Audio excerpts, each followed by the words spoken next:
A tua mãe morreu, de que serve chorar? Por acaso ela vai voltar à vida?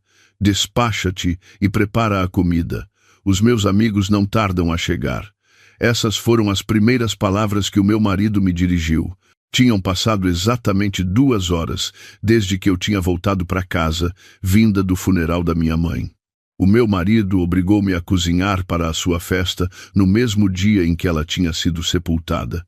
Tudo parecia um pesadelo sem fim, até que um homem apareceu e disse ao meu marido: "Toda a gente deste meio sabe perfeitamente quem era a tua sogra, todos menos tu."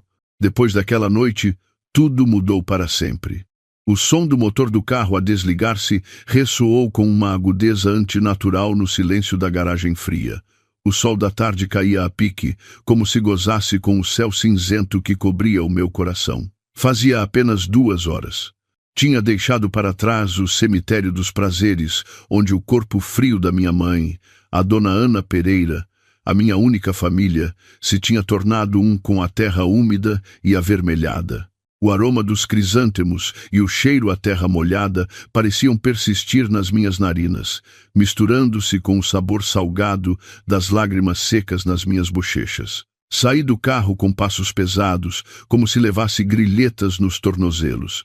A única coisa que desejava era entrar no meu quarto, fechar a porta à chave e abraçar a almofada que ela me tinha deixado para poder libertar o resto das lágrimas que me oprimiam o peito.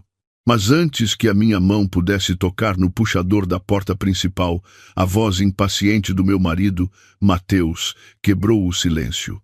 Mateus franzia o sobrolho, olhando de soslaio para o seu caro relógio de pulso. Não parecia um homem que acabara de perder a sogra. Não havia nenhum rasto de dor no seu rosto. Pelo contrário, os seus olhos brilhavam com uma estranha mistura de excitação e inquietação. Apressou-se a abrir a mala do carro e tirou vários sacos grandes de compras que eu não sabia quando tinha adquirido. Eu fiquei imóvel no terraço, a olhar sem ver os vasos com as orquídeas favoritas da minha mãe, que começavam a murchar por não terem sido regadas desde a manhã. Mateus deixou cair os sacos bruscamente no chão do terraço, e o estrondo fez com que a minha cabeça doesse ainda mais. Lançou-me um olhar afiado, como se me instasse a mover-me e a apagar aquela expressão de tristeza do meu rosto. Tentei ignorar a sua atitude fria e entrar para descansar. O meu corpo estava esgotado. Não só estava exausta fisicamente por ter velado o corpo da minha mãe desde a noite anterior, mas a minha alma estava feita em pedaços. No entanto, os meus passos detiveram-se quando Mateus me agarrou o braço com força. Obrigou-me a virar-me e a olhá-lo. O seu olhar era frio e exigente. Disse-me que não podia descansar agora. Em 2 horas, chegariam a casa convidados importantes da sua empresa. Lembrou-me que hoje era o dia da festa para celebrar a sua tão esperada promoção e que já tinha convidado toda a sua equipa, incluindo o diretor do departamento, para um jantar na nossa casa. Ao ouvir as suas palavras, os meus olhos abriram-se de par em par. Fiquei sem fala. Não podia acreditar que o meu marido pudesse ser tão cruel. Como podia ele pensar em festas e celebrações quando a terra que cobria a campa da minha mãe ainda estava fresca? Com uma voz rouca e entrecortada, recusei o seu pedido.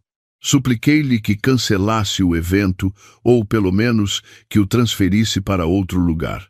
Disse-lhe que esta casa estava de luto, que não podia suportar o som de risos e música alta enquanto o meu coração chorava. Apelei à sua consciência, tentando lembrar-lhe a bondade da minha mãe em vida, como sempre o tinha apoiado nos momentos difíceis e como sempre nos dava parte da sua modesta pensão para nos ajudar. Mas as minhas palavras só serviram para desencadear a sua ira. O seu rosto ficou vermelho.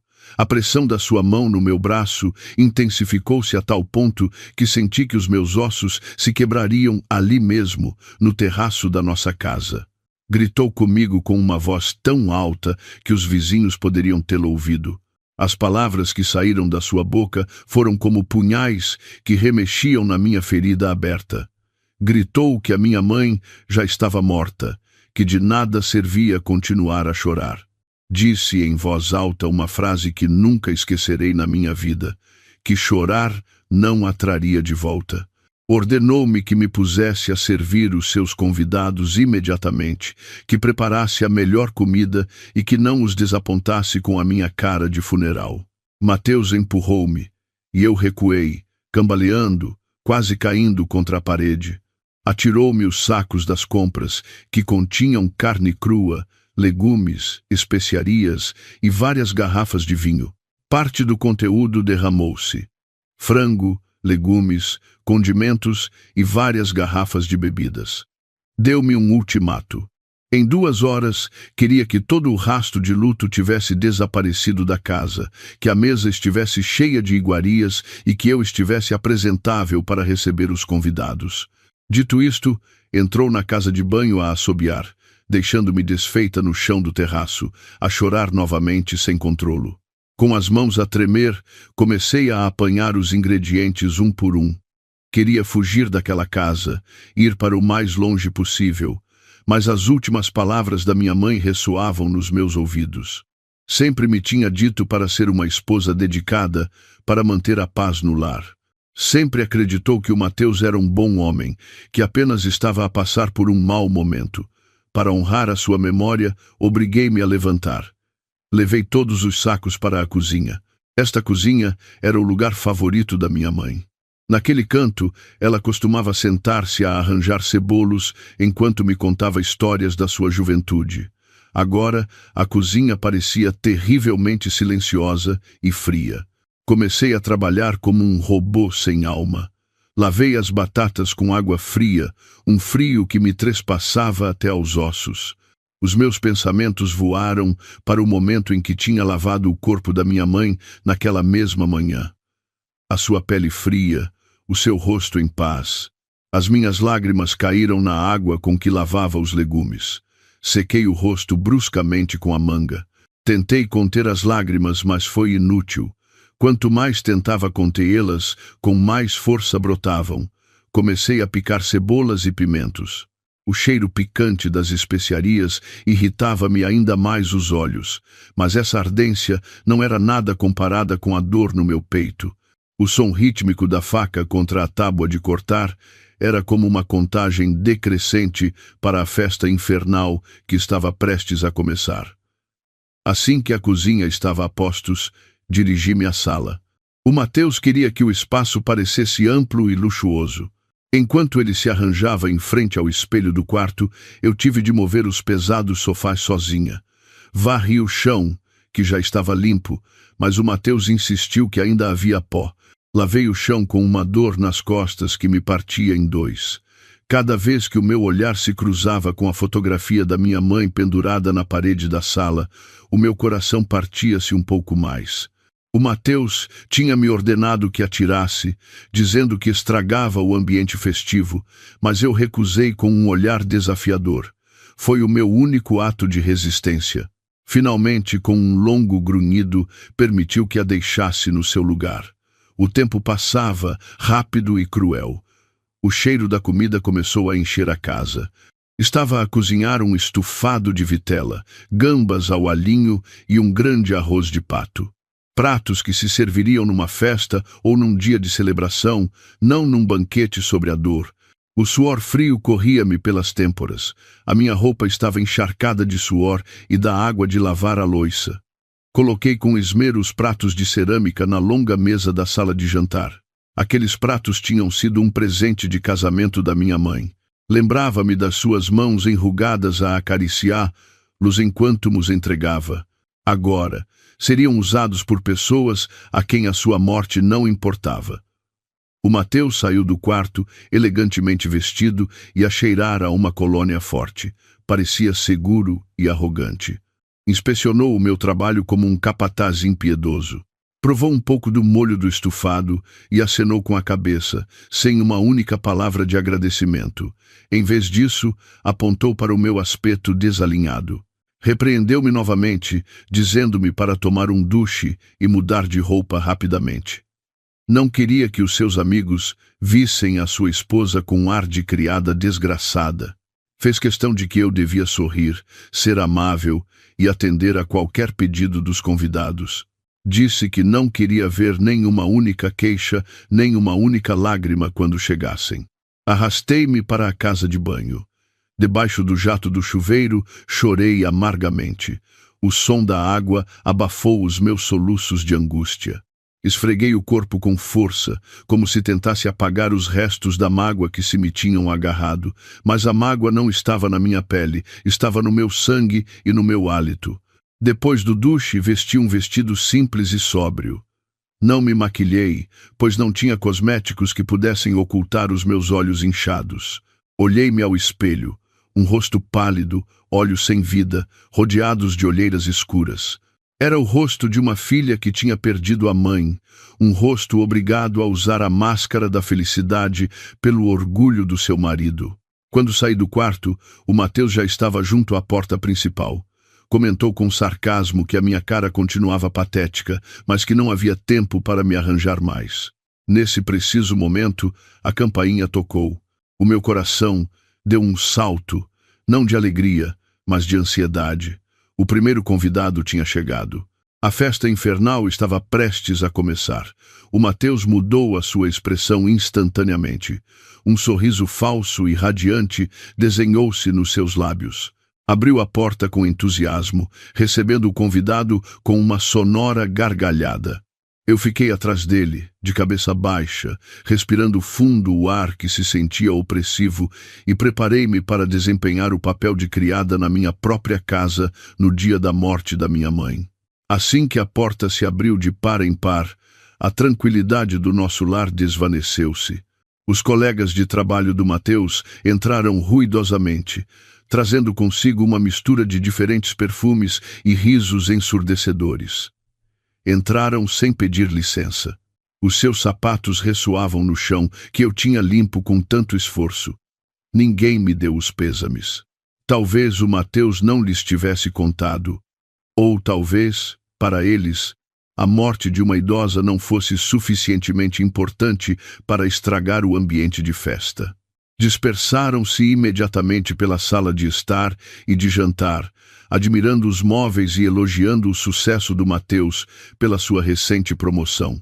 Eu fiquei num canto, a segurar um tabuleiro com copos de sumo de laranja frio que tinha preparado de antemão. O Mateus apresentou-me rapidamente, não como a sua esposa de luto, mas como a anfitriã pronta a servir. Alguns deles acenaram educadamente, mas os seus olhares estavam vazios. Olharam para mim brevemente antes de voltarem às suas animadas conversas com o Mateus. O Mateus parecia desfrutar enormemente do momento. Era o centro das atenções, contando piadas sem graça que eram recebidas com risos exagerados por parte dos seus subordinados. Cada gargalhada era como uma agulha a espetar-se no meu coração. Os seus risos soavam como uma dissonância grotesca com o meu estado de espírito desolador. Era como um baile de máscaras no meio de um cemitério. O meu primeiro dever começou.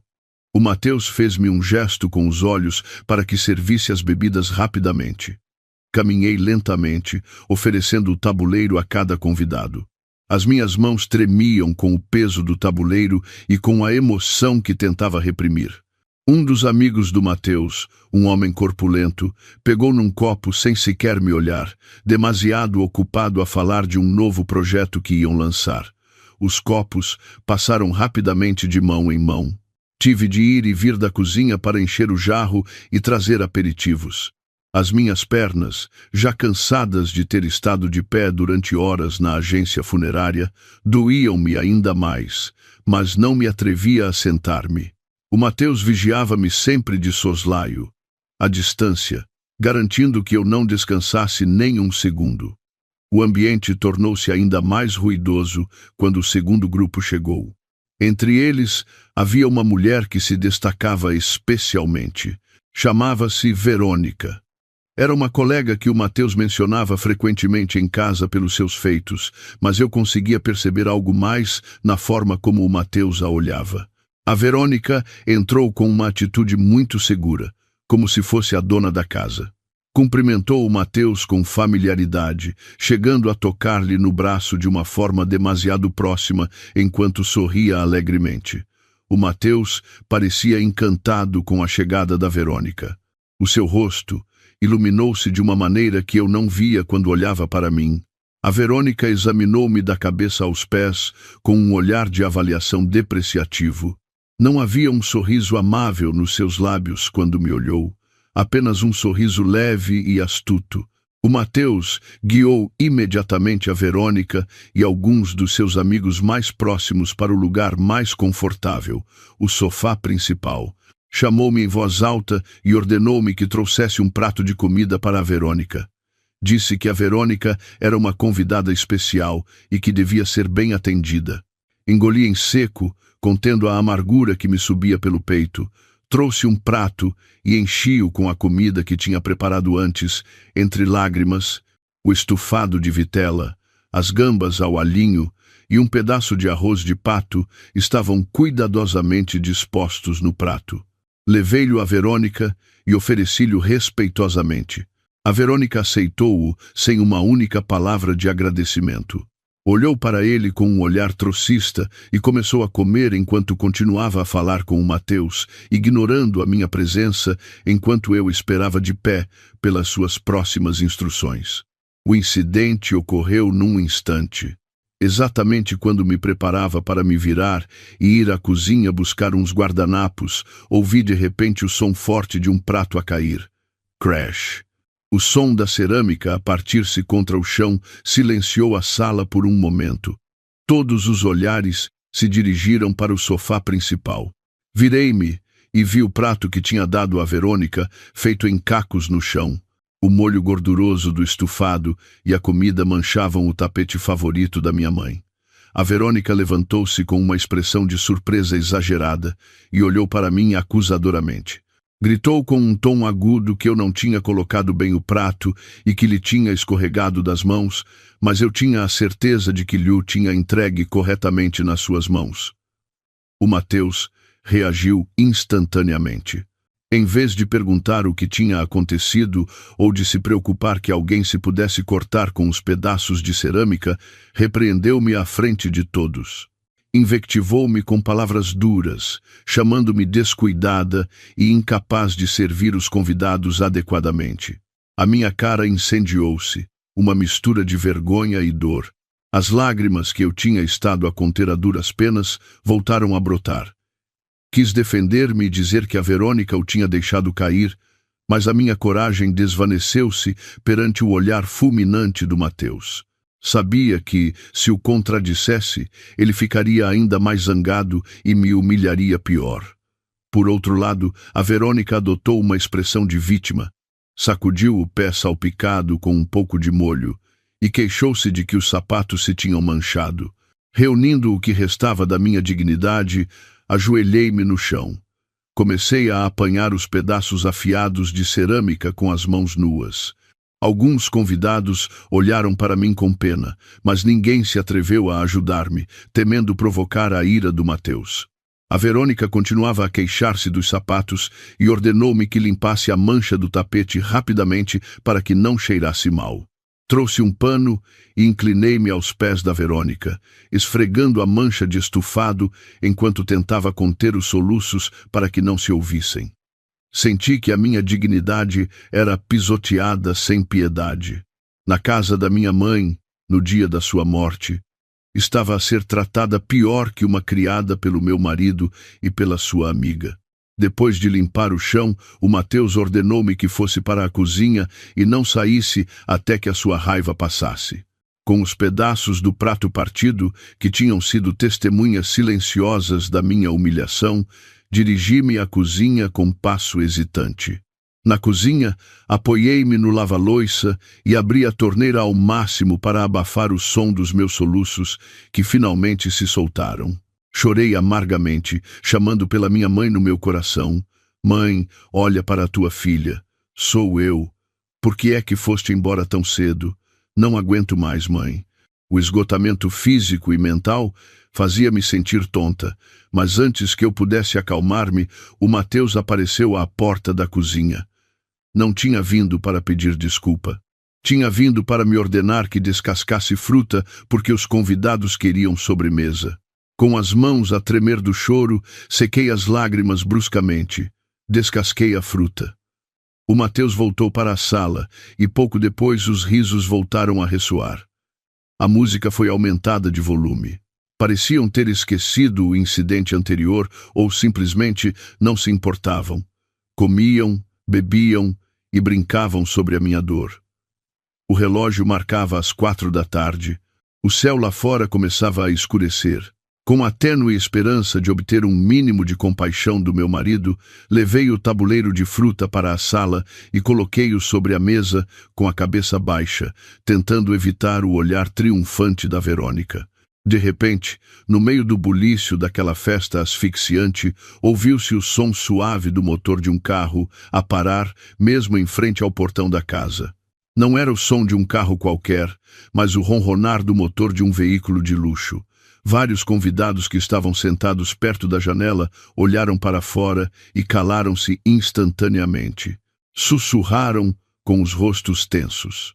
O Mateus, que segurava um copo de sumo e ria às gargalhadas, também se calou de repente ao ver quem saía daquele carro. Um reluzente sedã preto. O tipo de carro que apenas os altos executivos das grandes corporações possuem. Um motorista uniformizado desceu e abriu cortesmente a porta de trás. O ambiente festivo, que até há um momento era um caos, silenciou-se de repente, como se alguém tivesse premido o botão de silêncio. Um dos amigos do Mateus, desconcertado, desligou a música. Todos se puseram de pé com uma atitude desajeitada e respeitosa. Pela porta principal aberta, entrou um homem de meia idade, vestido com um fato impecável e com uma aura de liderança muito intensa. Era o Senhor Moraes, o dono da empresa onde o Mateus trabalhava, o respeitadíssimo presidente. O Mateus ficou pálido. Não esperava de todo que o seu chefe supremo viesse à sua humilde casa. Além disso, não o tinha convidado porque não se considerava a esse nível. O Senhor Moraes entrou com uma expressão impassível. Os seus olhos percorreram toda a sala desarrumada e cheia dos restos da festa. Então, o seu olhar deteve-se precisamente nos meus olhos, inchados e avermelhados. O silêncio que caiu sobre a sala contrastava dramaticamente com o barulho da festa de há apenas alguns segundos e tornou-se asfixiante. O presidente Moraes parou no umbral, emanando uma aura de autoridade que intimidaria qualquer um. Usava um fato cinzento escuro de aspecto muito caro que contrastava com as camisas informais dos amigos do Mateus. O seu cabelo, que começava a ficar grisalho, estava penteado para trás com esmero, e o seu olhar penetrante percorreu a sala como se estivesse a realizar uma inspeção surpresa numa filial com problemas.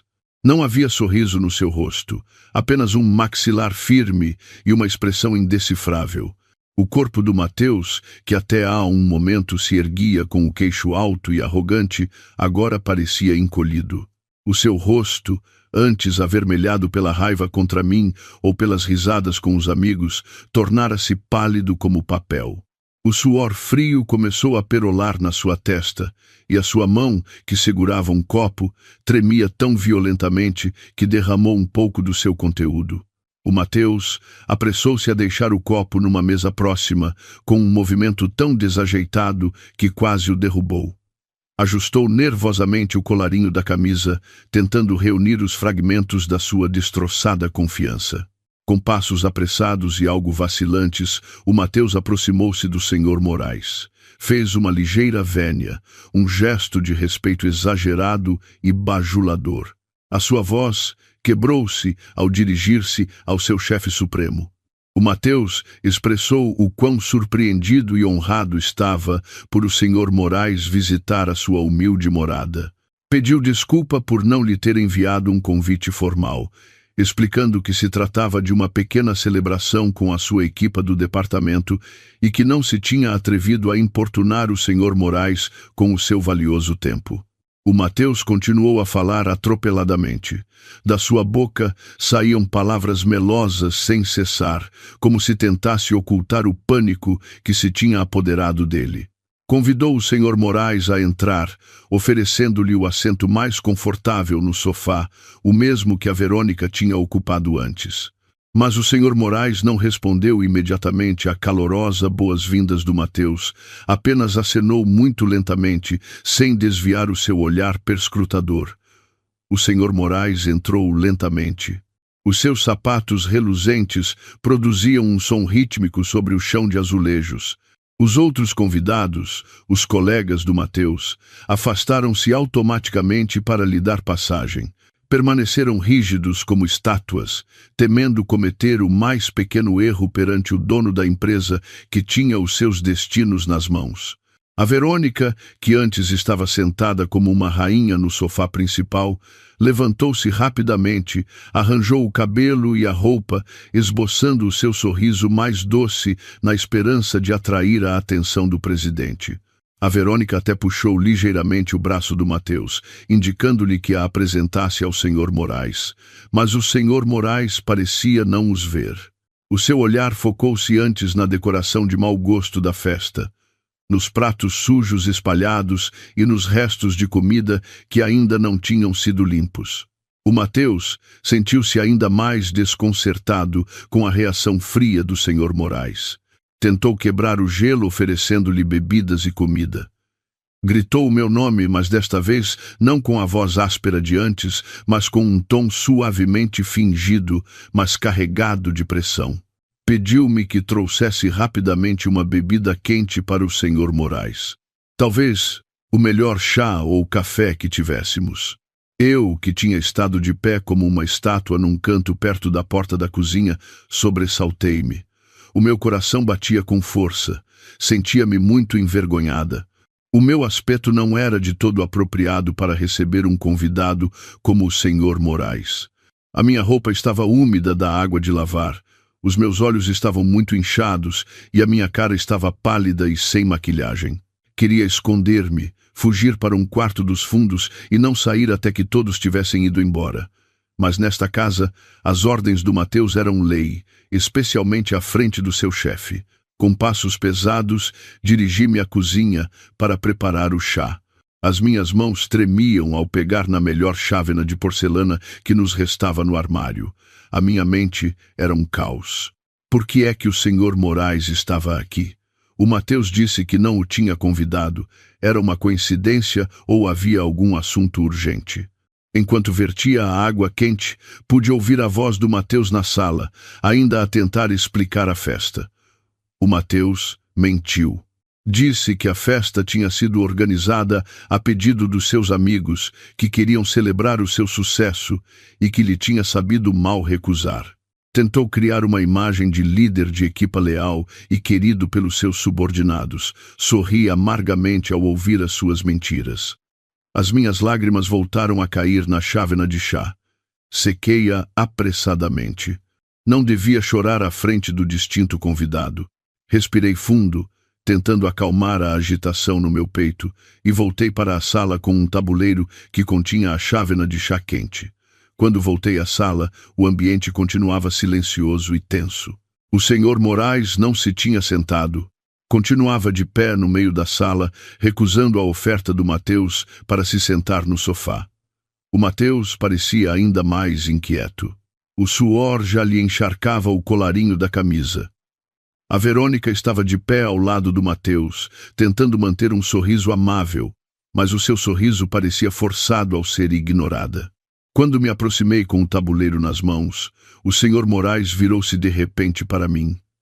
O seu movimento foi brusco e concentrado. O seu olhar, que era frio quando olhava para o Mateus, transformou-se em algo difícil de interpretar quando pousou no meu rosto.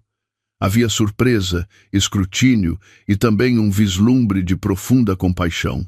Os meus passos detiveram-se instantaneamente, paralisados pela intensidade do olhar daquele homem de meia idade.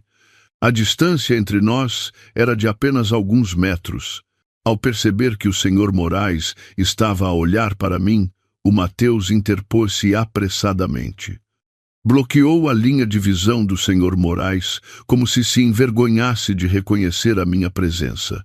Com um tom depreciativo, disse que eu era apenas a sua esposa a ajudar com os convidados e pediu desculpa se o meu aspecto ofendia à vista do Sr. Moraes. O Mateus até acrescentou a desculpa tola de que eu não me sentia bem, por isso a minha cara estava pálida e sem vida. Tentou desviar novamente a atenção do Sr.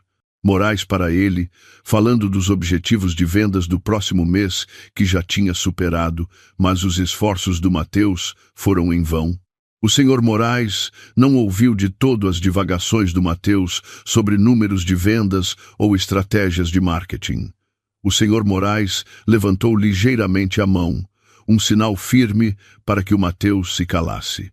A boca do Mateus fechou-se instantaneamente. A sua frase ficou interrompida a meio. A sala voltou a ficar em silêncio, até parecia que as pessoas continham a respiração. O Sr. Moraes moveu-se, passando por um Mateus petrificado, e caminhou diretamente para mim. Senti o meu coração parar. Não me atrevi a olhá-lo nos olhos e baixei a cabeça, temendo cometer algum erro que pudesse zangar ainda mais o Mateus ou até fazer com que fosse despedido. As minhas mãos, que seguravam o tabuleiro, tremiam com mais força, fazendo com que a chávena de chá que estava sobre ele tilintasse ligeiramente. O Sr. Moraes parou mesmo à minha frente. Do seu corpo emanava um cheiro a colônia elegante e cara que mascarava o cheiro a comida que impregnava a minha roupa. Inesperadamente o Sr. Moraes estendeu a mão, não para a chávena de chá, mas para segurar o tabuleiro que estava prestes a cair das minhas mãos trêmulas. O seu toque foi firme e quente, transmitindo uma estranha sensação de segurança. Tirou-me o tabuleiro e colocou-o ele mesmo numa mesa próxima. Uma ação que deixou todos na sala atônitos. O presidente de uma grande corporação a servir o anfitrião. O Mateus quase se engasgou ao ver a cena. A Verônica olhava com a boca ligeiramente aberta. O Sr. Moraes voltou a olhar para mim fixamente, sem se importar com os olhares confusos dos convidados. Quando finalmente falou, a sua voz soou grave e profunda ao fazer uma pergunta de uma só frase, mas que atravessou diretamente o coração das minhas defesas emocionais. "Por que está a chorar, menina?" perguntou com suavidade, mas com autoridade. Essa pergunta, carregada de uma genuína preocupação paternal, derrubou a muralha que se tinha estado a fender desde a manhã. A pergunta do presidente Moraes ficou a flutuar no ar, pesada e exigente. "Por que está a chorar?" A frase ressoou nos meus ouvidos, agitando as emoções que eu tinha reprimido desesperadamente para salvar as aparências do meu marido. Mordi o lábio inferior com força para conter um soluço que ameaçava explodir. Senti um ardor nos olhos. As lágrimas acumularam-se, turvando a minha visão. Como devia responder? Se dissesse a verdade, o Mateus enfurecer-se-ia. Se mentisse, o meu coração partir-se-ia ainda mais. Olhei de soslaio para o Mateus. O meu marido fulminava-me com o olhar, uma ameaça clara que dizia: "Não digas disparates." O seu rosto estava tenso, o maxilar cerrado. Abanou a cabeça de forma quase imperceptível, um sinal para que eu ficasse calada ou procurasse outra desculpa. Ao ver que eu permanecia em silêncio com a cabeça baixa, o Mateus, impaciente, interveio. Soltou uma risadinha, um som desajeitado e forçado. Aproximou-se do Sr. Moraes, tentando dar uma palmada no ombro do seu chefe, mas conteve-se no último momento. Com um tom condescendente, o Mateus disse: "Ah, desculpe a minha esposa, presidente. Ela é assim, um pouco chorona e demasiado sensível. Já sabe como são as mulheres. Talvez esteja emocionada com a sua visita ou simplesmente cansada de cozinhar o dia todo. Não é nada, presidente. Não se preocupe." O Mateus tentava minimizar os meus sentimentos, transformar a minha dor numa piada ou numa fraqueza feminina comum. Queria ocultar a todo o custo que estava a celebrar uma festa sobre a dor da sua esposa, mas o Sr. Moraes não se deixou enganar tão facilmente. Não se riu. Pelo contrário, o seu rosto tornou-se ainda mais sério. Virou-se lentamente para encarar o Mateus. O seu olhar era afiado como o de um falcão a espreitar a sua presa. Senhor Mateus, disse o Sr. Moraes com uma voz baixa, mas que retumbou no silêncio da sala. Não lhe perguntei a si, estou a perguntar à sua esposa. A frase foi curta, concisa e letal. O Mateus calou-se instantaneamente. O seu rosto ficou vermelho de vergonha por ser repreendido à frente dos seus subordinados. A Verônica, que estava perto do Mateus, também baixou a cabeça, sem se atrever a levantar a vista, fingindo ajustar a posição do seu relógio. A situação tinha se invertido. Agora era o Mateus que parecia pequeno e indefeso. O Sr. Moraes voltou-se de novo para mim. A sua expressão suavizou-se, criando um espaço seguro para que eu falasse. Responda, menina. Não tenha medo. Diga a verdade. As palavras do Sr. Moraes pareceram dar-me uma nova força, uma força que eu não sabia de onde vinha, talvez do espírito da minha mãe, que não toleraria que a sua filha fosse tratada injustamente. Levantei lentamente a cabeça. Vi o rosto do Mateus cheio de medo e ira, mas desta vez o medo que eu sentia por ele não era maior que a dor no meu coração. Lembrei-me do rosto pacífico da minha mãe na sua campa naquela mesma tarde. Lembrei-me do quanto ela desejava a minha felicidade, e agora, na casa que ela me tinha deixado, estava a ser tratada como uma escrava. Já chegava. Não podia continuar a ocultar esta podridão. Com uma voz trêmula, mas cada vez mais firme, comecei a falar. Desculpe, presidente. Se o meu aspecto o incomodou, comecei com a voz rouca. Não choro por ser chorona nem pela emoção. Choro porque tenho o coração partido, presidente. Fiz uma pausa para tomar ar. O peito oprimia-me. Todos me olhavam. Os convidados que antes comiam alegremente, agora tinham deixado os seus pratos. O ambiente era tão silencioso que se podia ouvir o tic-tac do relógio. Há 2 horas, apenas 2 horas, voltei do funeral da minha mãe. A minha própria mãe faleceu ontem à tarde e foi sepultada apenas esta tarde. Essa confissão foi como uma bomba-relógio que explodiu. Instantaneamente, ouviram-se suspiros de surpresa de vários convidados. Olharam uns para os outros com rostos de horror. Alguns levaram as mãos à boca ao darem-se conta da crueldade da situação que estavam a celebrar. Tinham comido e rido numa casa de luto no dia do funeral. A culpa começou a desenhar-se nos rostos dos colegas do Mateus. Sentiram-se enganados, já que o Mateus não os tinha informado da morte da minha mãe. A Verônica parecia a mais inquieta. Recuou lentamente, tentando sair do centro das atenções. O seu rosto estava pálido. Ao dar-me conta do impacto social do sucedido, continuei a minha história sem prestar atenção às suas reações. Enquanto ainda me restava coragem, o meu marido, o Mateus, obrigou-me a seguir em frente com esta festa. Disse que a morte da minha mãe não era importante, que a vida devia continuar e que a sua promoção era mais valiosa que o meu período de luto. Ordenou-me que secasse as lágrimas, que cozinhasse toda esta comida e que servisse os seus amigos com um sorriso, como se nada tivesse acontecido. A terra da campa da minha mãe ainda está úmida, presidente. Os crisântemos sobre a sua campa nem sequer começaram a murchar. Mas aqui, nesta casa, a música soa a todo o volume e é-me proibido estar triste. As minhas lágrimas voltaram a brotar, mas desta vez deixei-as correr enquanto mantinha a cabeça alta. Tinha verbalizado a verdade que tinha sido reprimida pelo orgulho do meu marido. O Mateus parecia ter sido atingido por um raio.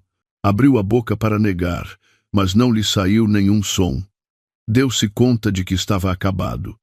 Todos os olhares se dirigiam agora para ele, carregados de nojo e incredulidade. Os mesmos colegas que antes o elogiavam, agora olhavam para ele como para um monstro. Como podia um homem ser tão cruel com a sua esposa? Como podia celebrar uma festa logo após enterrar a sua sogra? A reputação que o Mateus tinha construído durante anos desmoronou-se num instante. O Sr. Moraes ouviu toda a minha história sem pestanejar.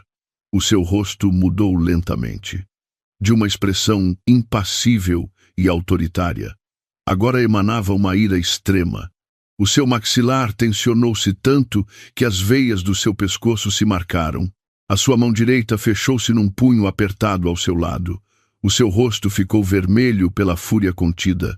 Olhou para o Mateus com um olhar assassino. A aura de liderança tranquila de antes tinha desaparecido, substituída pela aura aterradora de um homem que presencia uma injustiça diante dos seus próprios olhos. O Sr. Moraes aproximou-se do Mateus.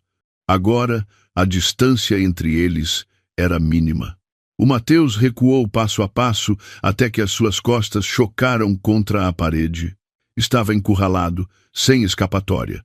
O Sr. Moraes apontou para o rosto do Mateus a escassos centímetros do seu nariz.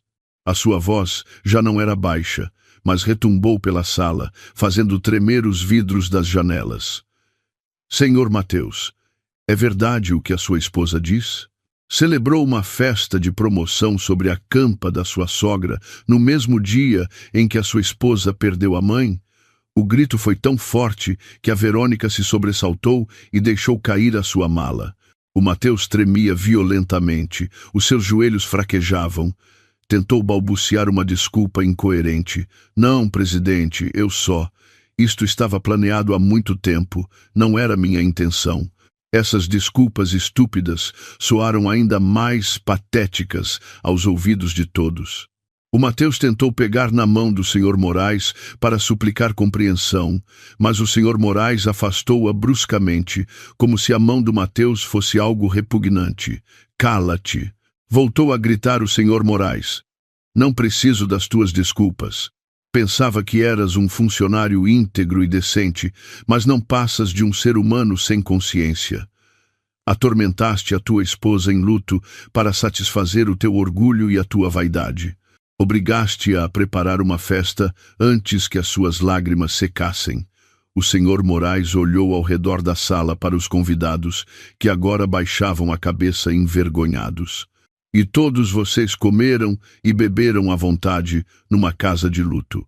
Onde está a vossa consciência? Os convidados guardaram silêncio. A vergonha e a culpa atingiram-nos. A festa tinha se convertido num tribunal moral num instante. A música tinha sido desligada há muito tempo. Os risos tinham desaparecido, substituídos por uma tensão asfixiante. Eu continuava no meu lugar, chorando lágrimas de alívio por sentir que finalmente me tinha livrado daquele peso. Mas ainda não sabia que o verdadeiro choque estava prestes a começar. O Sr. Moraes voltou-se a olhar para o Mateus, que parecia um rato molhado. O olhar do Sr. Moraes sugeria que para ele não se tratava apenas de uma questão moral. Havia uma ira pessoal nela.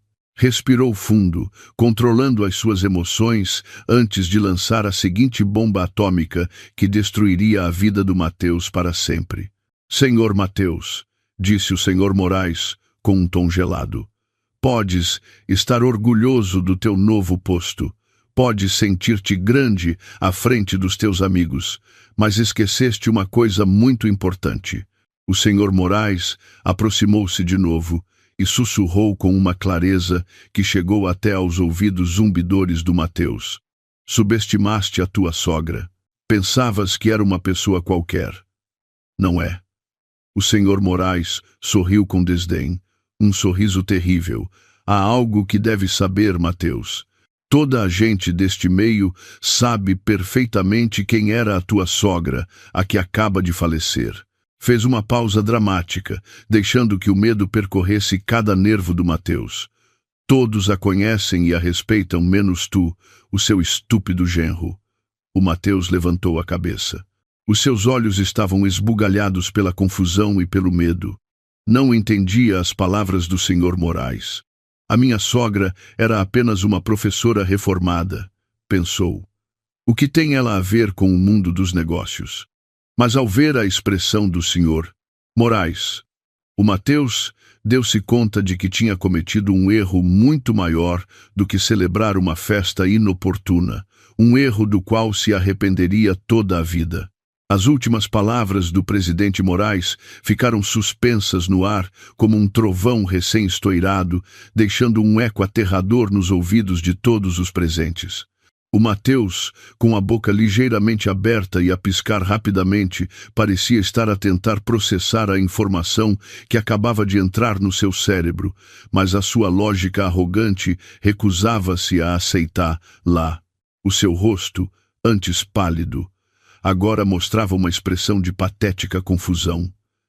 Tentou esboçar uma pequena risada, um som seco que resultou extremamente inapropriado no meio da tensão asfixiante. Reunindo os últimos vestígios da sua arrogância, o Mateus tentou negar a realidade que se lhe apresentava. Sacudiu lentamente a cabeça e olhou para o Sr. Moraes com um olhar estúpido e condescendente, como se o presidente acabasse de contar uma piada sem graça. O Mateus deu um pequeno passo em frente, um ato incrivelmente presunçoso, como se tentasse pôr-se ao mesmo nível que o Sr. Moraes. Com uma voz que tentava soar o mais indiferente possível, o Mateus disse que o Sr. Moraes devia estar confundido de pessoa ou mal informado. O Mateus explicou com confiança que a sua sogra, a dona Ana Pereira, era apenas uma idosa comum que vivia da modesta pensão do seu falecido pai. O Mateus até acrescentou com um tom trocista que a dona Ana costumava cultivar hortaliças no quintal, vestia roupa velha e muitas vezes lhe pedia mais dinheiro para as suas despesas. Aos olhos do Mateus, a dona Ana era um fardo, um velho parasita sem valor algum, para além de lhe perturbar a vida. Estava convencido de que o Sr. Moraes falava de outra pessoa com o mesmo nome por acaso. Ao ouvir as divagações do Mateus, que denegriam ainda mais a falecida, o Sr. Moraes não explodiu de ira como antes. Desta vez, a sua reação foi muito mais aterradora. Riu-se, uma risada curta, cínica e fria que gelou o sangue de todos na sala.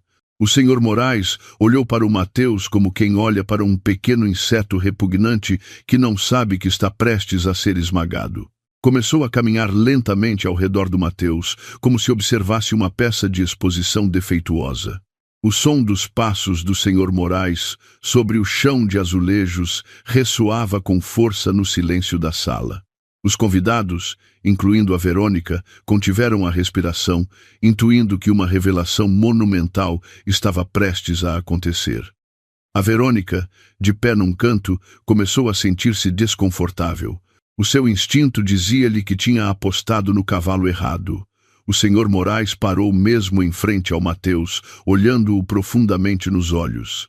Com uma voz tranquila, mas carregada de força em cada sílaba, o Sr. Moraes começou a falar. Disse que a ignorância do Mateus demonstrava o quão cegos tinham estado a sua mente e os seus olhos todo este tempo. O Sr. Moraes explicou que a dona Ana tinha escolhido uma vida simples, afastada do luxo, e tinha evitado a atenção pública, mas revelou que por trás daquela roupa modesta e daquelas mãos manchadas de terra da horta, a dona Ana era o cérebro genial por trás da fundação da gigantesca corporação para a qual o Mateus trabalhava. Era a fundadora e a acionista maioritária, com autoridade absoluta sobre a direção da empresa. Durante anos, a dona Ana tinha controlado o negócio a partir da sombra, permitindo que executivos como o Sr. Moraes fossem a cara pública, enquanto ela desfrutava de uma vida tranquila com a sua filha. O Mateus recuou como se tivesse recebido uma bofetada de uma mão invisível. As suas pernas fraquejaram instantaneamente. A sua memória recuou rapidamente no tempo. Lembrou-se de quantas vezes tinha repreendido a dona Ana por assuntos triviais, como a comida estar insossa ou o chão não estar suficientemente limpo. Lembrou-se do momento em que lhe gritou quando a dona Ana lhe pediu dinheiro para os seus medicamentos, quando na realidade, se quisesse, poderia ter comprado o hospital inteiro. Lembrou-se de como sempre se tinha gabado diante da dona Ana de ser o pilar da família, presumindo do seu salário, que não passavam de migalhas em comparação com a fortuna da sua sogra. Uma vergonha extrema, misturada com um medo paralisante, começou a apoderar-se dele. Tinha estado a insultar a chefe do seu chefe, a dona do trono ao qual ele suplicava pelo seu sustento. O Sr. Moraes ainda não tinha terminado. Voltou a apontar para o rosto do Mateus, desta vez com o dedo indicador a tremer pela emoção contida. Gritou em voz alta para que todos na sala ouvissem esta dolorosa verdade. O Sr. Moraes disse: Mateus, toda a gente deste meio, todos os meus colegas, todos os grandes investidores sabem quem é a dona Ana. Inclinam-se perante ela em sinal de respeito. Honram a sua sabedoria e o seu poder. Todos sabem o quão grande ela é. Menos tu. As palavras menos tu foram pronunciadas num tom agudo que atingiu o peito do Mateus. O Sr. Moraes continuou, dizendo que o Mateus era a única pessoa que tinha estado fisicamente mais perto da dona Ana. Vivia sob o mesmo teto. Comia na mesma mesa. Mas em mente e conhecimento, era a pessoa mais distante. A estupidez e a arrogância do Mateus tinham-no cegado, impedindo-o de ver o diamante que tinha na sua própria casa. O Mateus desabou no chão. As suas pernas já não conseguiam suster o seu corpo trêmulo. O seu rosto estava pálido como o de um cadáver. Olhava para o chão vazio com um olhar perdido. O seu orgulho estava feito em cacos. O seu futuro estava feito em cacos. Os seus colegas de empresa olhavam-no com uma mistura de espanto, nojo e pena. Sussurravam, dando-se conta de que tinham estado a adorar o homem errado. Tinham acabado de estar na casa da dona da empresa a comer a comida preparada pela filha da dona da empresa e tinham gozado com a morte da própria dona da empresa. A culpa esmagou-os. Um a um. Começaram a recuar lentamente em direção à saída, desejando escapar rapidamente desta situação tão vergonhosa. A Verônica, ao dar-se conta de que o Mateus já não era um ativo valioso, mas um passivo perigoso, manteve-se em silêncio. Pegou na sua mala e tentou escapulir-se por entre os convidados, mas o drama ainda não tinha terminado. O Sr. Moraes apercebeu-se da intenção dos convidados de partirem, levantou a mão e ordenou a todos que ficassem no seu lugar. Disse que ninguém podia sair da sala até que o assunto estivesse resolvido. O Sr. Moraes queria que todos fossem testemunhas do que estava prestes a acontecer. Queria que este momento servisse de lição moral sobre a integridade e o karma para todos os seus funcionários. O ambiente da sala voltou a ser asfixiante. Ninguém se atreveu a contradizer a ordem do presidente. Todos permaneceram como estátuas, com a cabeça baixa, esperando um castigo ou, no mínimo, um longo sermão. Mas o Sr. Moraes não tinha intenção de sermonear. Voltou-se para mim. O seu olhar suavizou-se instantaneamente. Chamou o seu secretário pessoal, que esperava lá fora, para que trouxesse uma pasta de couro preta. Eu continuava no meu lugar, paralisada em silêncio. As minhas lágrimas já se tinham secado, substituídas por um choque monumental. Sabia que a minha mãe tinha poupanças, mas nunca imaginei que fosse uma magnata. Nunca mo tinha contado. Sempre me tinha ensinado a ser austera, a viver com gratidão. Afinal, tudo era a sua maneira de me educar para que eu não me cegasse com a riqueza. E agora eu entendia por que a minha mãe sorria sempre com paciência cada vez que o Mateus a menosprezava. Ela não era fraca, simplesmente observava o teatro do Mateus com compaixão. Estava a pôr à prova o seu genro, e o Mateus tinha reprovado estrondosamente. Doeu-me o coração ao pensar na solidão da minha mãe, guardando este segredo para proteger o meu casamento. O secretário do Sr. Moraes, um jovem de óculos e fato impecável, entrou na sala com passo firme. Nas suas mãos, levava uma pasta de couro preta de aspecto muito importante. Fez uma respeitosa vénia ao Sr. Moraes e depois a mim. Era a primeira vez que um estranho me fazia uma vénia nesta casa. Normalmente, os convidados do Mateus tratavam-me como um ser invisível ou uma criada gratuita. O secretário colocou a pasta sobre a mesa de centro suja com os restos da festa. O som do fecho da pasta ao abrir-se, um clique, ressoou com agudeza no silêncio asfixiante. O Mateus, que estava desabado no chão, levantou ligeiramente a cabeça. Os seus olhos cravaram-se na pasta com uma mistura de medo e curiosidade cobiçosa. Talvez em algum canto do seu coração podre ainda esperasse que lhe coubesse uma pequena parte. O Sr. Moraes tirou um grande envelope pardo selado com cera vermelha com o logótipo oficial de um cartório. Segurou o envelope com cuidado, como se fosse uma relíquia muito valiosa. Explicou a todos os presentes que a sua visita de hoje não era, na realidade, para assistir à estúpida festa do Mateus, mas para executar a última vontade da falecida Dona Ana. O Sr. Moraes contou que, uma semana antes de falecer, a Dona Ana tinha chamado secretamente o notário e a ele ao hospital para redigir este testamento. A Dona Ana pressentia que o seu tempo se esgotava e queria garantir que o futuro da sua única filha estivesse assegurado, e também queria dar o seu juízo final ao seu genro. O Sr. Moraes rasgou lentamente o selo do envelope. O som do papel a rasgar-se foi doloroso. Tirou várias folhas de papel grosso. O Mateus conteve a respiração. Podia-se ver como o seu pescoço se tensionava. A Verônica, presa perto da porta, também aguçou o ouvido. A sua natureza materialista fazia-a sentir curiosidade pela quantidade de bens que seriam mencionados. O Sr. Moraes começou a ler o conteúdo do testamento em voz alta e clara. O primeiro ponto especificava a lista de bens da Dona Ana, uma lista tão longa que deixaria de boca aberta qualquer um que a ouvisse.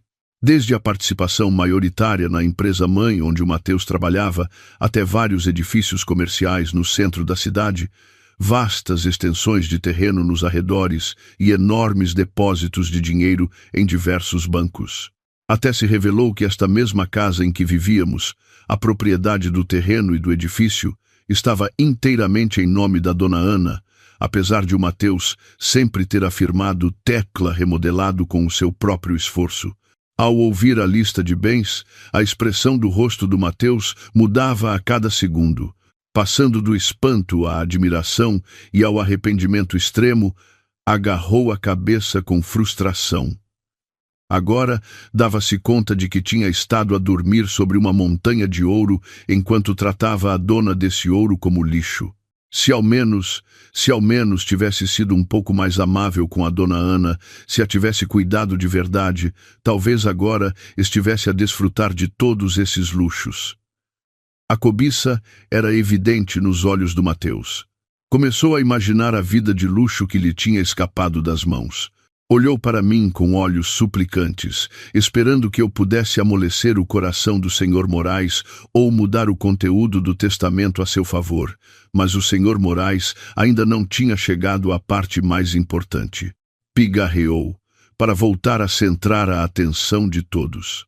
Leu a cláusula crucial, o coração do testamento, uma cláusula especial que a Dona Ana tinha redigido ela mesma com sumo cuidado. O Sr. Moraes leu a frase: "Todos os meus bens, ações, propriedades imobiliárias e dinheiro em numerário serão herdados na sua totalidade pela minha única filha, Valentina. Ao meu genro, Mateus, não lhe corresponderá nem um único cêntimo, a menos que..." O Sr. Moraes fez uma pausa, fazendo o coração do Mateus bater com esperança. Há um a menos que, ainda há esperança, pensou o Mateus. O Sr. Moraes continuou com um tom ainda mais frio, a menos que se demonstre que o Mateus foi um marido fiel, que respeitou e amou a minha filha e a mim até o final dos meus dias. Mas, se demonstrar que o Mateus feriu o coração da minha filha, me negligenciou na minha velhice ou teve um comportamento inapropriado, este direito de herança ser-lhe-á fechado para sempre e qualquer acesso financeiro que eu lhe pudesse ter proporcionado através da empresa será retirado de imediato. O Sr. Moraes fechou o documento com força. Um som seco ressoou. Olhou para o Mateus com um olhar assassino. E hoje, senhor Mateus, diante dos meus próprios olhos e perante dezenas de testemunhas, demonstrou que não cumpre essa cláusula de exceção. Fez tudo o contrário. Celebrou uma festa sobre a dor da sua esposa. Insultou-me a mim e a falecida. Portanto, pela presente, o testamento da dona Ana entra em vigor na sua totalidade. O senhor não recebe nada, nem um cêntimo. O Mateus gritou. O seu grito não era de dor, mas de raiva e desespero. O grito de um perdedor que tinha perdido tudo. Tentou levantar-se e abalançar-se sobre a mesa para arrebatar os documentos, gritando que era injusto, que como marido tinha direito aos bens da sua esposa. Mas antes que pudesse tocar na mesa, 2 corpulentos guarda-costas do senhor Moraes imobilizaram-no instantaneamente, torceram-lhe os braços às costas, e o Mateus gemeu de dor. O Mateus debateu-se como um louco, amaldiçoando o senhor Moraes, a dona Ana e até a mim. A sua máscara tinha caído por completo. A sua natureza violenta e cobiçosa ficou exposta perante todos. Eu olhei para o Mateus com um olhar vazio. O amor que uma vez lhe tive, um amor que lhe dei sinceramente, apesar de ser ferida muitas vezes, agora tinha desaparecido sem deixar rasto. Ao vê-lo enlouquecer por uma herança quando a campa da minha mãe ainda estava fresca, dei-me conta de que nunca me tinha amado. Apenas se amava a si mesmo e a comodidade que eu lhe proporcionava. Mãe, tinhas razão. Esta prova abriu-me os olhos. Aproximei-me da mesa e pus-me ao lado do senhor Moraes. Pousei a minha mão sobre o testamento. O papel sentia-se frio, mas nele podia sentir o caloroso amor da minha mãe. Tinha-me protegido, mesmo depois da sua morte. Tinha-se assegurado de que eu não seria usada pelo homem errado.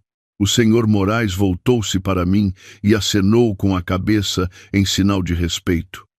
Senhora Valentina, disse ele, esse tratamento fez com que o Mateus reagisse de forma ainda mais histérica, porque agora o meu estatuto era muito superior ao dele.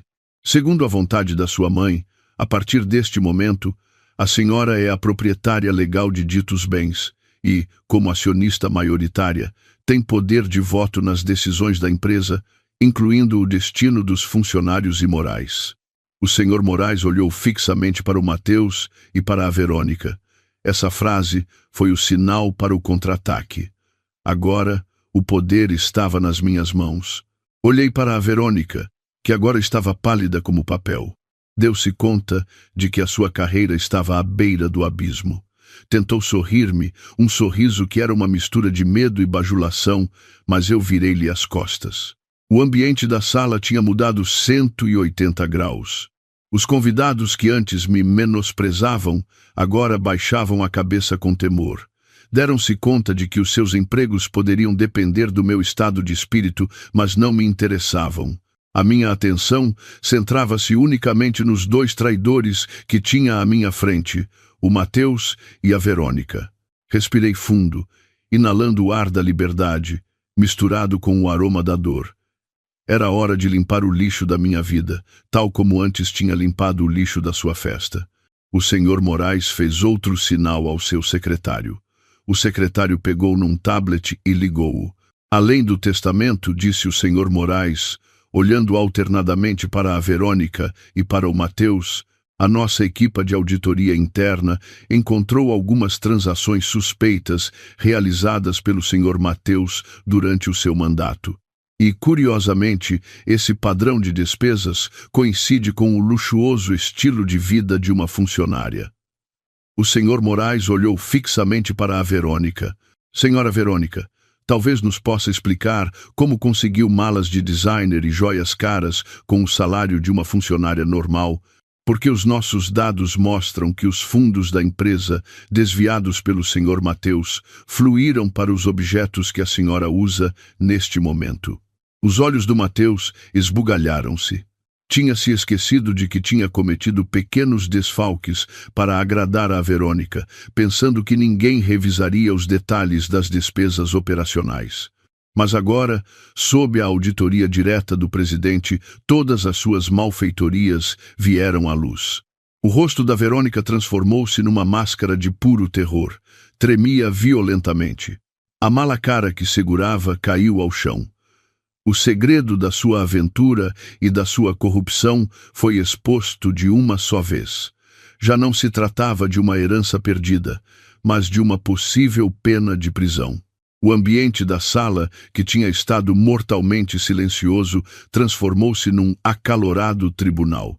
O secretário do presidente Moraes levantou o tablet, girando-o lentamente para que todos pudessem ver as provas incriminatórias no ecrã. Os olhos do Mateus abriram-se de par em par, como se fossem saltar-lhe das órbitas. No ecrã, mostrava-se claramente uma série de números e transações que ele tinha mantido ocultas por trás de montes de relatórios financeiros falsos. O Mateus achava-se inteligente. Pensava que podia enganar o sistema de auditoria da empresa, dividindo grandes despesas em pequenos recibos sob conceitos como despesas de operações ou atenção a clientes. Mas tinha se esquecido de que a empresa para a qual trabalhava tinha sido fundada pela sua falecida sogra e que os seus sistemas de vigilância eram muito mais sofisticados do que a sua mente retorcida. O presidente Moraes apontou para o ecrã do tablet com um dedo acusador. Começou a detalhar os pecados do Mateus, um por um, diante da sua esposa e da sua amante. A voz do presidente era monótona, mas afiada, rasgando os últimos vestígios do orgulho do Mateus. Leu uma transação de há um mês para a compra de uma mala de designer numa boutique de luxo. A data coincidia com o dia em que o Mateus me disse que tinha de trabalhar a noite toda devido a uma auditoria surpresa. Afinal, a sua auditoria consistia em ir às compras de luxo com a Verônica usando o cartão de crédito da empresa. Senti uma opressão no peito, não por ciúmes, mas por um profundo nojo. Enquanto eu poupava em casa para pagar a conta da luz, o meu marido esbanjava o dinheiro da empresa noutra mulher. A Verônica, cujo nome foi mencionado no relatório de auditoria, tremia violentamente. O seu rosto bonito, carregado de maquilhagem, estava agora manchado de suor frio.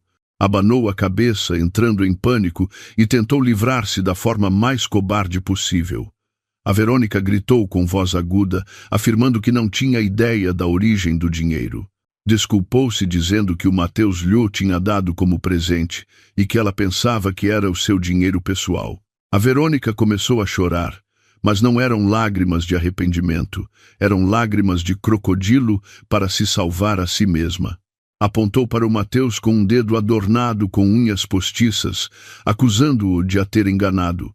Disse que ele a tinha seduzido e a tinha pressionado para aceitar esses presentes.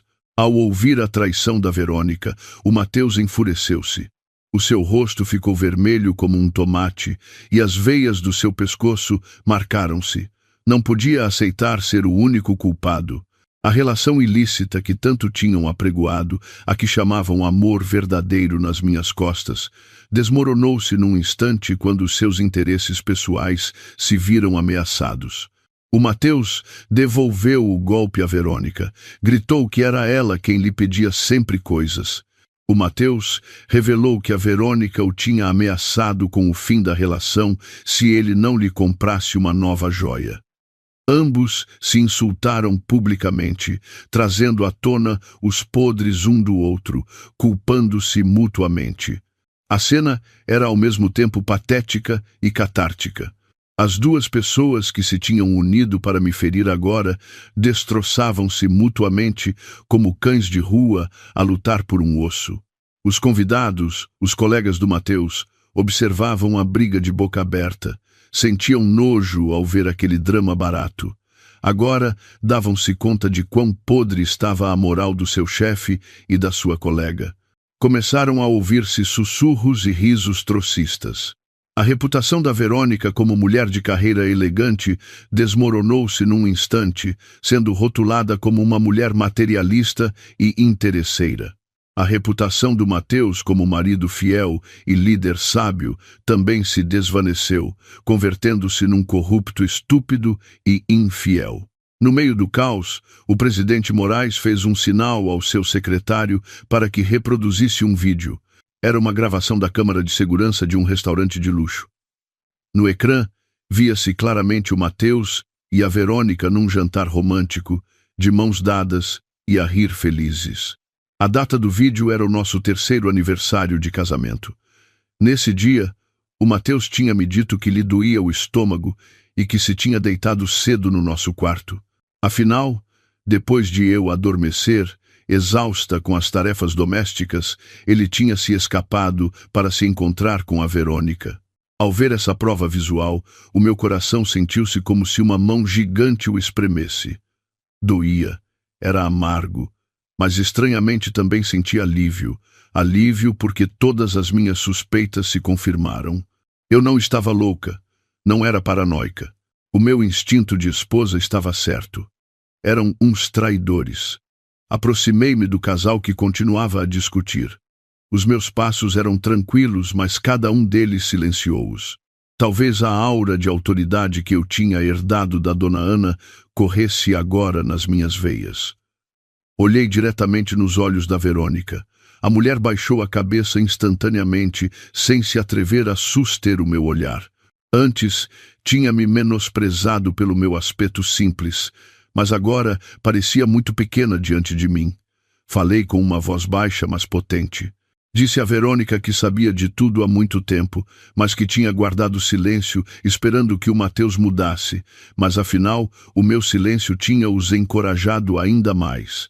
Apontei para os pratos de comida espalhados sobre a mesa, a mesma comida que a Verônica tinha provado e desprezado antes.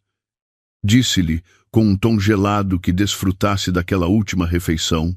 Disse-lhe que era a última refeição que comeria confortavelmente nesta casa e talvez a última refeição decente antes de enfrentar a justiça. As minhas palavras aterrorizaram ainda mais a Verônica. Tentou pegar na minha mão suplicando perdão, chamando-me querida Valentina numa tentativa de familiaridade, mas afastei a sua mão com nojo. Não precisava das desculpas da mulher que tinha destroçado o meu lar e insultado a minha mãe no dia do seu funeral. O presidente Moraes olhou para mim com orgulho.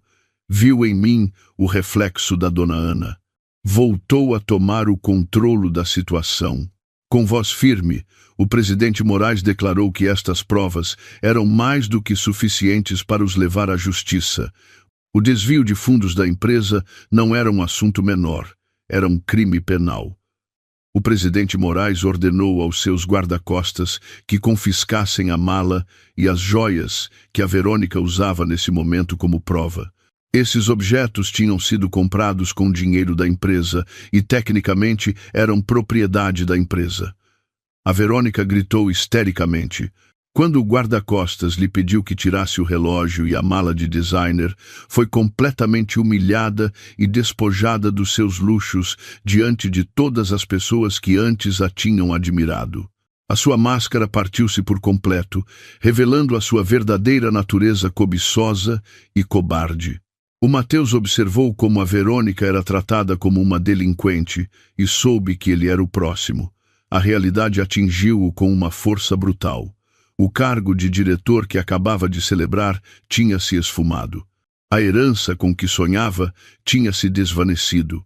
A amante de que se gabava revelou-se uma inimiga latente e a esposa que ele tinha pisoteado agora tinha o controle total do seu destino.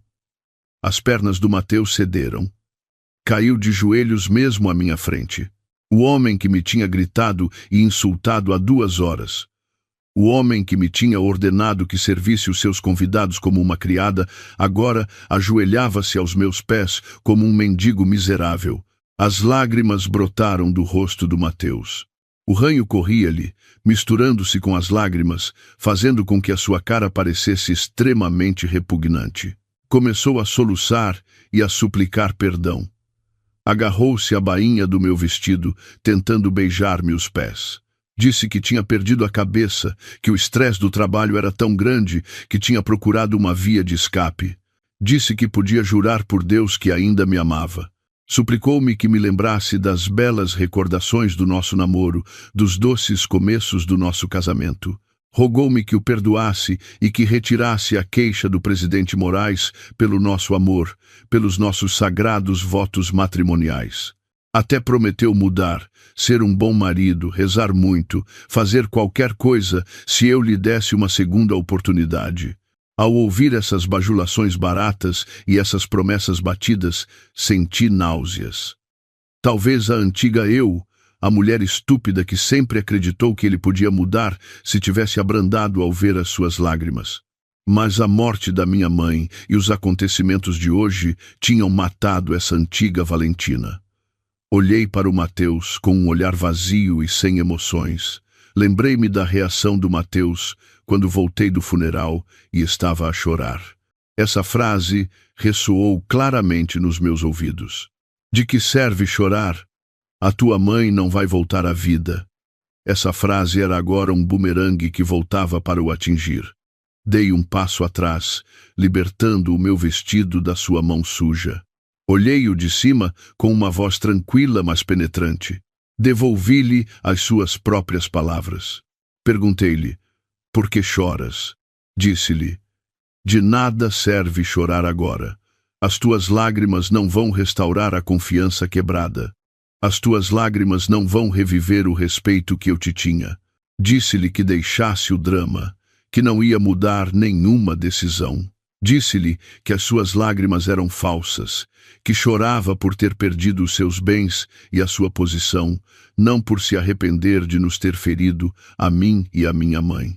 O presidente Moraes, que estava ao meu lado como um protetor, finalmente ditou a sentença final, com uma voz suficientemente alta para que todos os convidados que restavam a ouvissem. O presidente Moraes pronunciou as palavras de despedimento. Declarou que, a partir daquele momento, o Mateus ficava despedido da empresa com desonra. Também realçou que a equipa legal da empresa procederia imediatamente com uma denúncia penal pelo desvio de fundos e pela fraude que o Mateus tinha cometido. O Mateus não só perdeu o seu emprego, como seria incluído na lista negra de toda a indústria. O seu nome ficaria manchado e nenhuma empresa voltaria a contratá-lo. A ruína do Mateus completou-se quando o seu telemóvel no bolso das calças começou a tocar estrondosamente. Não era o toque de uma chamada normal, mas o som de uma avalanche de notificações de mensagens. O Mateus tirou o telemóvel com as mãos trêmulas. O seu rosto ficou ainda mais pálido ao ler o ecrã. Eram mensagens de ameaça de cobradores de empréstimos online. Para financiar o seu luxuoso estilo de vida e agradar a Verônica, o Mateus tinha se endividado com várias aplicações de empréstimos ilegais. Tinha pedido dinheiro com juros altíssimos, confiando no seu grande salário e no bônus de promoção para pagar as prestações. Mas agora, a sua fonte de rendimento tinha sido cortada por completo. Não tinha salário, nem bônus, nem indemnização pelo seu despedimento desonroso. Esses cobradores pareciam ter um sexto sentido. Atacaram exatamente quando o Mateus tinha caído ao seu ponto mais baixo. O telemóvel continuou a tocar. Começaram a chover chamadas de números desconhecidos. O Mateus entrou em pânico. Lançou o telemóvel ao chão, partindo-o como se quisesse silenciar a amarga realidade que o perseguia. Mas partir o telemóvel não faria desaparecer o problema. A dívida era real e agora tinha de enfrentá-la sozinho, sem um cêntimo no bolso. Os colegas do Mateus, ao presenciarem a completa destruição do seu antigo chefe, começaram a ir-se embora um a um. Já não queriam ter nada a ver com ele. Olharam-no com nojo e desprezo. Alguns até cuspiram no chão ao passar por ele, em sinal de desprezo pela sua atitude imoral para com a sua esposa e a sua sogra. Os convidados foram-se embora sem se despedirem do Mateus. Apenas acenaram respeitosamente para mim e para o presidente Moraes antes de saírem apressadamente da casa, que agora se sentia como um inferno para o Mateus. O Mateus estava sozinho, realmente sozinho, no meio da sala desarrumada. A Verônica estava retida por um guarda-costas num canto da sala, demasiado ocupada a lamentar o seu próprio destino para se preocupar com ele. Eu já não me sentia pequena, mas erguia-me com orgulho. Sentia-me forte. Tinha visto o vilão da minha vida desmoronar-se pelas suas próprias ações. O karma tinha chegado de forma rápida, instantânea e dolorosa. Olhei para o Mateus pela última vez e depois virei-lhe as costas. Caminhei em direção à foto da minha mãe, que ainda estava pendurada na parede. Acariciei a moldura, sussurrando no meu coração que se tinha feito justiça. Já não havia nada que nos pudesse magoar. Mas o castigo do Mateus ainda não tinha terminado. O presidente Moraes fez um sinal ao seu chefe de segurança. Era hora de tirar o lixo desta casa. O Mateus já não tinha direito a estar aqui. Esta casa era minha, herança da minha mãe, e não queria partilhar o mesmo teto com o homem que tinha profanado o nosso sagrado casamento. A expulsão estava prestes a acontecer e o Mateus ia sentir o que era ser descartado como um traste inútil. Tal como ele tinha querido descartar a memória da minha mãe desta casa naquela mesma manhã, o céu lá fora começava a escurecer com nuvens de tempestade a acumularem-se, como se a própria natureza estivesse pronta para receber o Mateus com uma fria tempestade, tão fria como o destino que o esperava na rua. O céu exterior tinha se tornado de um cinzento chumbo, como se o universo ecoasse a tensão que se respirava na nossa sala. O eco da voz do presidente Moraes a despedir o Mateus ainda reverberava nas paredes, criando uma atmosfera sufocante, mas para mim, libertadora. Os últimos convidados tinham se ido embora apressadamente, de cabeça baixa, deixando apenas o Mateus e a Verônica, encurralados como ratos descobertos num celeiro. Eu permanecia de pé, erguida junto ao senhor Moraes, observando com o olhar vazio o Mateus, que continuava ajoelhado no chão. O seu telemóvel partido jazia junto ao seu joelho, um objeto morto que era um testemunho silencioso da sua ruína financeira. Mas o castigo social e econômico não era suficiente. Restava um assunto por resolver. Uma última posse que lhe devia ser arrebatada para que a minha vitória fosse absoluta e completa. Tratava-se desta casa. A casa que o Mateus tinha apregoado como seu palácio, o lugar onde tinha atuado como um rei com poder absoluto sobre a minha mãe e sobre mim. Com os últimos farrapos de coragem que conseguiu reunir dos escombros do seu orgulho destroçado, o Mateus tentou pôr-se de pé. As suas pernas tremiam, mas obrigou-se a olhar para mim. Os seus olhos estavam vermelhos, inchados, e revelavam um pânico absoluto. Sabia que tinha perdido o seu emprego. Sabia que tinha perdido a sua reputação, mas ainda acreditava que tinha um lugar onde ficar. Com uma voz rouca que tentava soar firme, o Mateus apontou para a saída e gritou-me. Estava a expulsar-me. Disse que, se eu realmente queria romper com ele e pôr-me do lado do senhor Moraes, tinha de ir embora da sua casa. O Mateus proclamou aos gritos que esta casa era o fruto do seu suor, o seu lar, pelo qual pagava a hipoteca todos os meses, e que eu não tinha direito a ficar se não lhe obedecesse. Gritou que eu podia ficar com toda a herança da minha mãe, mas que esta casa era sua. Olhei-o com profunda lástima. Que patético era o homem que tinha à minha frente. Tinha vivido tanto tempo na fantasia que ele mesmo tinha criado, que se tinha esquecido do que era real e do que era mentira. Não respondi aos seus gritos. Simplesmente virei-me lentamente para o senhor Moraes, indicando-lhe que era hora de jogar a última carta. O senhor Moraes acenou compreensivo. Voltou a tirar da pasta do seu secretário uma outra pasta, desta vez de cor azul escura, diferente da do testamento. O senhor Moraes atirou a pasta sobre a mesa, em frente ao Mateus. A pasta deslizou suavemente e parou mesmo em frente a um ofegante Mateus. O senhor Moraes ordenou ao Mateus que abrisse a pasta e a lesse atentamente antes de se atrever a expulsar a legítima dona. As mãos do Mateus tremiam violentamente ao pegar na pasta. Abriu-a bruscamente, quase rasgando os papéis do seu interior. Os seus olhos percorreram as linhas escritas. Era a escritura de propriedade do terreno e do edifício desta casa, e nela figurava claramente o nome da proprietária legal, Ana Pereira. O nome da minha mãe, não o do Mateus. Os olhos do Mateus esbugalharam-se e a sua boca abriu-se com incredulidade. Virou as páginas da escritura procurando o seu nome, alguma prova da sua propriedade, mas foi em vão. O seu nome não aparecia em parte alguma. Adiantei-me e aproximei-me do Mateus. A minha voz era tranquila, mas cortante na sua consciência. Expliquei-lhe a verdade, que a minha mãe tinha ocultado todo este tempo para proteger o orgulho do seu genro. Disse-lhe que o dinheiro da hipoteca que ele me dava todos os meses era irrisório para pagar uma casa tão grande neste bairro de luxo. O dinheiro que ele me dava mal cobria as nossas despesas diárias de comida, se a minha mãe não o tivesse complementado em segredo. Esta casa tinha sido comprada pela minha mãe há 10 anos, muito antes de eu me casar com o Mateus, paga na totalidade a pronto. A minha mãe tinha deixado que o Mateus sentisse que era o dono da casa. Tinha-o deixado gabar-se das remodelações, embora até o custo da mudança do papel de parede lhe tivesse sido devolvido pela minha mãe através do dinheiro para as despesas, apenas para que o Mateus se sentisse como um chefe de família respeitado. Mas hoje, como o Mateus tinha pisoteado a honra da minha mãe, a verdade devia vir à luz.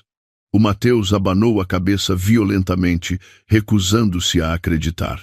Gritou histericamente que era impossível, que tinha investido muito dinheiro nesta casa, mas os seus gritos foram inúteis. A prova legal estava diante dos seus olhos. Não passava de um aproveitador que não conhecia o seu lugar. Tinha vivido na casa da sogra que insultava. Tinha comido com o dinheiro da sogra que menosprezava e agora tentava expulsar a própria filha da dona da casa. O senhor Moraes olhou para o Mateus com um nojo manifesto. Disse com voz retumbante que o Mateus não tinha nem 1 centímetro de direito sobre esta terra, e como a dona Ana me tinha legado todos os seus bens, a única proprietária desta casa era agora eu. Com o poder absoluto nas minhas mãos, apontei para a porta principal, que estava aberta de par em par. O vento da noite começava a trazer uma rajada de ar frio, como um sinal para tirar o lixo rapidamente. Disse a palavra que há tanto tempo queria dizer: fora. A palavra saiu da minha boca com leveza, mas com um peso devastador para o Mateus. Não gritei, mas falei com a firmeza de uma rainha que dá uma ordem no seu próprio domínio. Disse ao Mateus e à Verônica que saíssem da minha casa imediatamente. Não queria voltar a ver as suas caras. Não queria que o ar da casa que a minha mãe me tinha deixado se contaminasse mais com o seu hálito. O Mateus tentou resistir, levantou-se e tentou pegar na minha mão, talvez para suplicar ou para ameaçar, não sei. Mas antes que os seus dedos sujos tocassem na minha pele, os 2 guarda-costas do senhor Moraes moveram-se com rapidez, agarraram-lhe ambos os braços, torceram-lhes as costas e imobilizaram-no com força. O Mateus debateu-se como um louco, gritando e insultando-me, chamando-me esposa ingrata, mas os seus gritos só soavam como os latidos de um cão encurralado. Os guarda-costas arrastaram o Mateus à força para a saída. Os sapatos do Mateus rangeram ao roçar no chão de azulejos que eu tinha lavado com lágrimas naquela mesma tarde. Desta vez, esse chão foi testemunha silenciosa da expulsão do parasita que tinha estado a corroer a minha felicidade. Ao ver que arrastavam o Mateus à força, a Verônica tentou aproveitar a oportunidade para se escapulir, mas não a deixei escapar tão facilmente. Chamei-a em voz alta. A Verônica parou. O seu corpo tensionou-se. Ordenei ao guarda-costas que se certificasse de que a Verônica também saía pela porta da minha casa e que não levasse nada mais do que a roupa que trazia vestida. A mala, o telemóvel e as joias compradas com dinheiro fraudulento já tinham sido confiscados. A Verônica olhou para mim com olhos suplicantes, mas eu virei-lhe as costas. Tinha de sentir o que era não ter nada. tal como ela tinha tentado pisotear a minha dignidade antes. O Mateus e a Verônica foram empurrados para fora da porta principal, caindo, cambaleando no pátio da frente. O céu, que se tinha estado a conter, finalmente rompeu-se. A chuva começou a cair a cântaros. Não um chuvisco, mas um dilúvio que os encharcou num instante. A água da chuva misturou-se com as lágrimas do Mateus. Levantou-se, encharcado. O seu cabelo, antes penteado com esmero, agora caía-lhe liso sobre a testa. Correu de novo para o terraço, batendo na porta de vidro que os guarda-costas tinham fechado por dentro. Gritava o meu nome, pedindo perdão, dizendo que não tinha para onde ir. Disse que a sua carteira tinha ficado lá dentro e que não tinha nem um euro no bolso, porque eu tinha dito ao guarda-costas que não lhe a desse. Eu estava de pé atrás da grande janela da sala, observando a cena exterior com o coração vazio. A luz do terraço iluminava a patética figura do Mateus. Batia no vidro, o seu rosto colado a ele, distorcido pelos regueiros de chuva.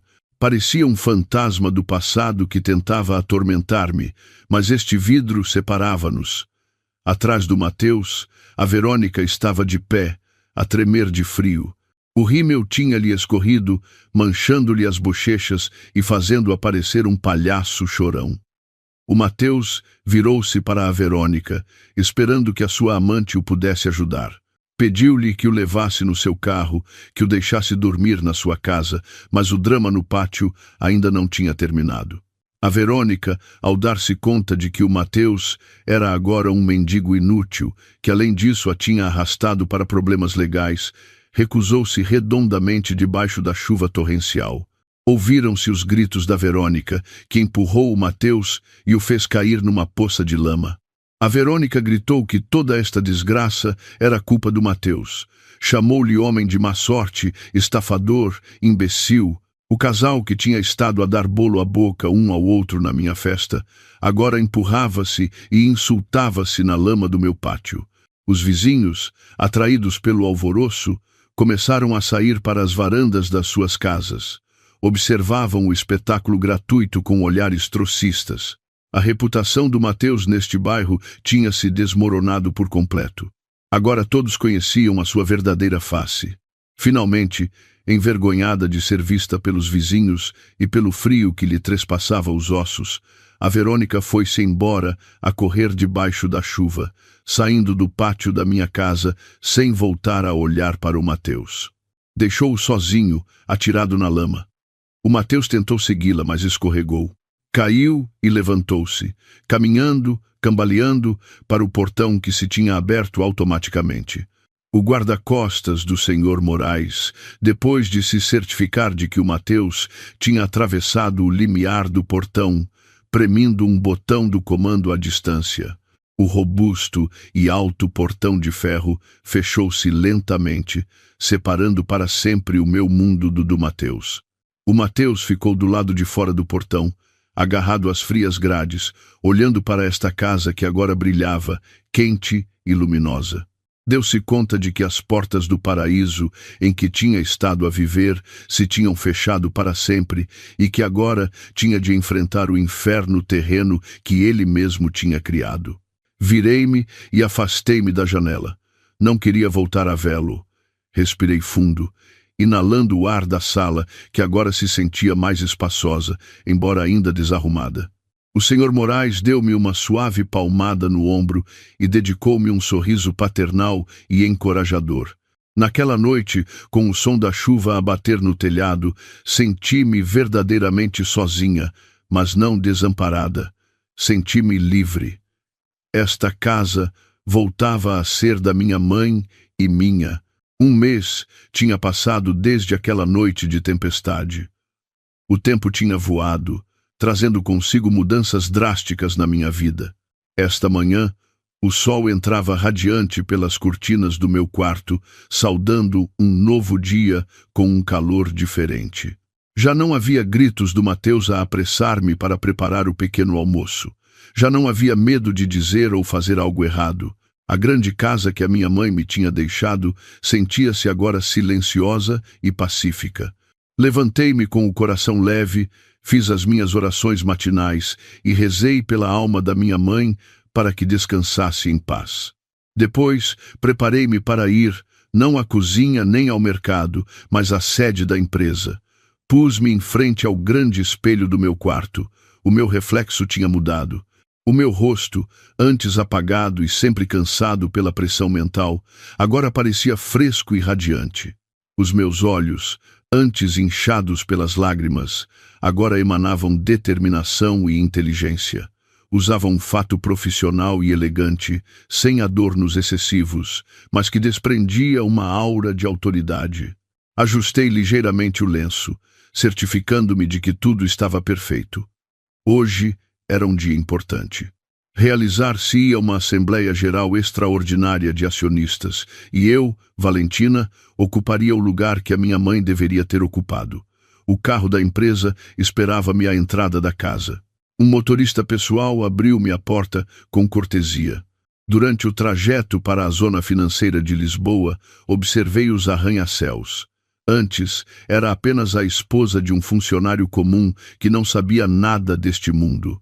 Agora, era a proprietária de um dos edifícios mais altos da cidade. Ao chegar ao escritório, a recepção que tive foi extraordinária.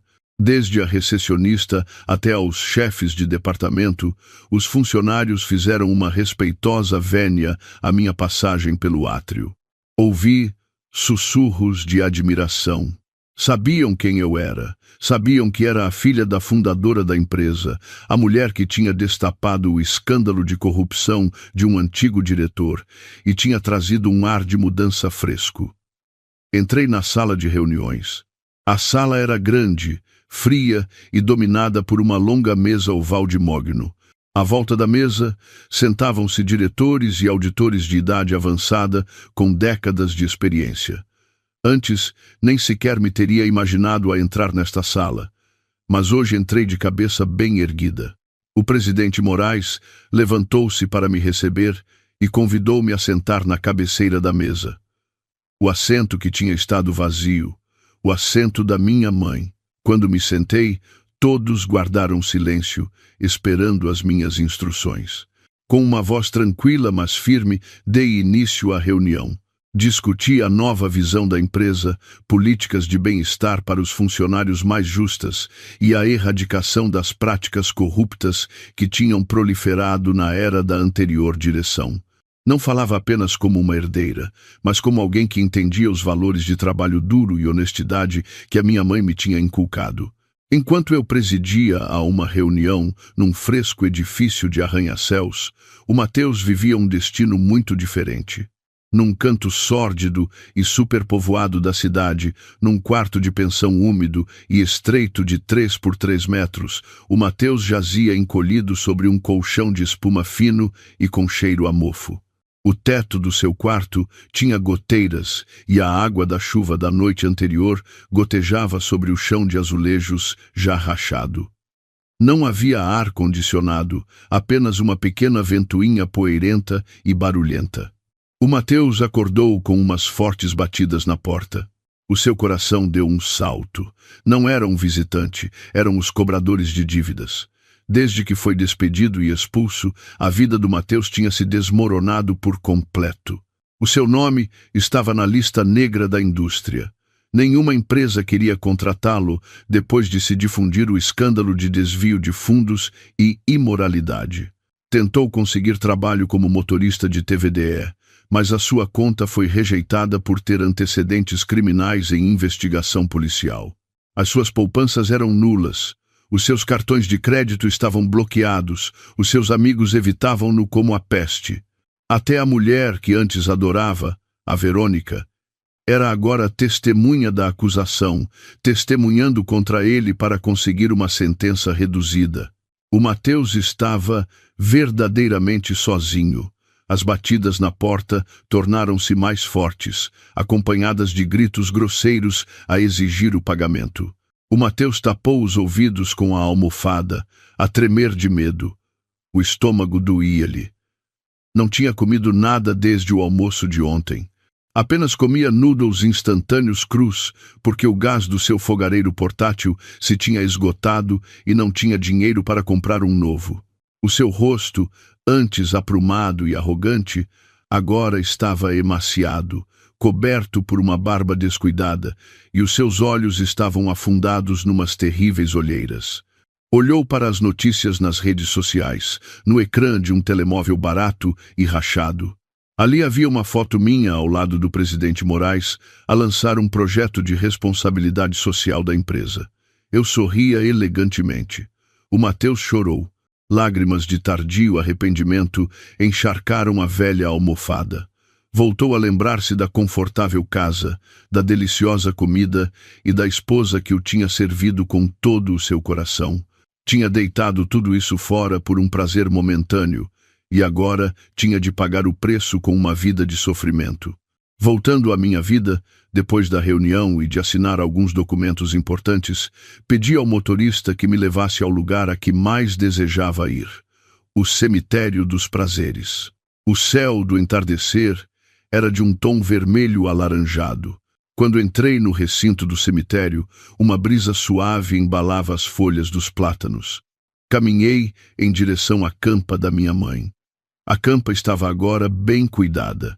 A relva começava a crescer verde e o seu nome estava belamente gravado na lápide de mármore preto. Ajoelhei-me junto à lápide da minha mãe e coloquei um cesto de flores de jasmim frescas e fragrantes, as suas favoritas. Acariciei suavemente o nome da minha mãe gravado na lápide. Já não havia lágrimas de dor que me oprimissem o peito como há um mês. Apenas uma saudade calorosa e uma profunda gratidão. Comecei a falar como se a minha mãe estivesse sentada ao meu lado. Contei-lhe sobre a reunião de hoje, sobre o presidente Moraes que tanto me tinha ajudado e sobre como estava a começar a reconstruir a minha vida. Também lhe sussurrei em voz baixa que se tinha feito justiça, que a pessoa que nos tinha ferido tinha pago o preço e que, pela minha própria paz de espírito, tinha perdoado esse passado. Mãe, sussurrei em voz baixa, a minha voz levada pelo vento do entardecer. Já não choro. Agora sou forte. Já não tens de te preocupar. O legado de coragem que me deste é muito mais valioso do que toda esta riqueza. Fechei os olhos por um momento e senti a presença da minha mãe na brisa que me acariciava o rosto. Foi como o seu último e caloroso abraço. Senti como se um pesado fardo se tivesse levantado por completo dos meus ombros. Abri os olhos e sorri docemente para a lápide. Levantei-me e sacudi ligeiramente o pó da minha roupa. O sol começava a pôr-se no horizonte ocidental, mas para mim não era o final do dia. Era o novo amanhecer da minha vida. Virei-me e afastei-me do cemitério com passos firmes e seguros. À porta do cemitério, o meu carro esperava-me. Entrei, pronta para enfrentar um futuro brilhante, um futuro em que eu não era uma figurante no drama de outra pessoa, mas a protagonista da minha própria história. A história das lágrimas sobre uma festa tinha terminado, fechada com a tinta dourada da vitória e da justiça.